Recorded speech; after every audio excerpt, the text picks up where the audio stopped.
Sermon number 155. Wonderful creation of the bat. In the name of Allah, the Beneficent, the Merciful.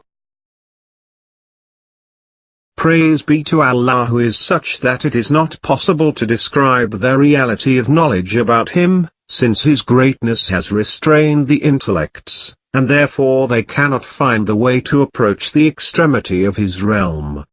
He is Allah, the True, the Manifester of Truth.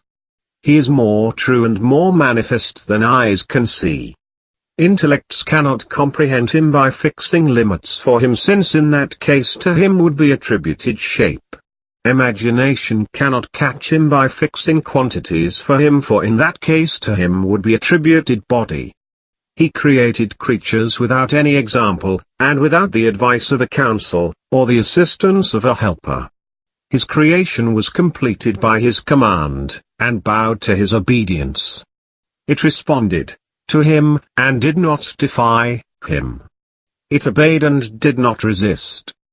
An example of His delicate production, wonderful creation and deep sagacity which He has shown us is found in these bats, which keep hidden in the daylight although daylight reveals everything else, and are mobile in the night although the night shuts up every other living being.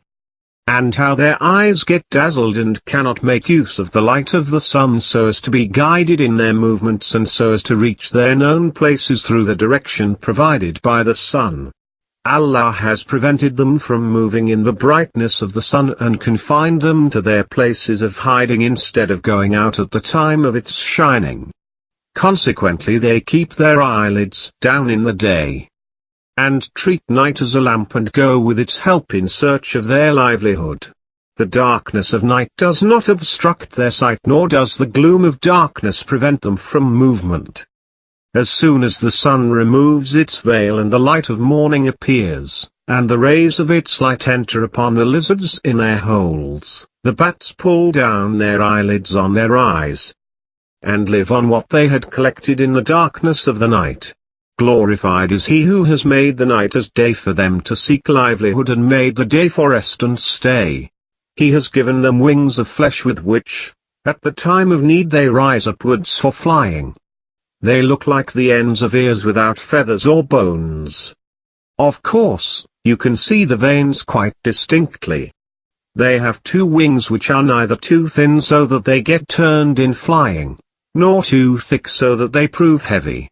When they fly, their young ones hold on to them and seek refuge with them, getting down when they get down and rising up when they rise. The young does not leave them till its limbs become strong, its wings can support it for rising up, and it begins to recognize its places of living and its interest. Glorified is He who creates everything without any previous sample by someone else.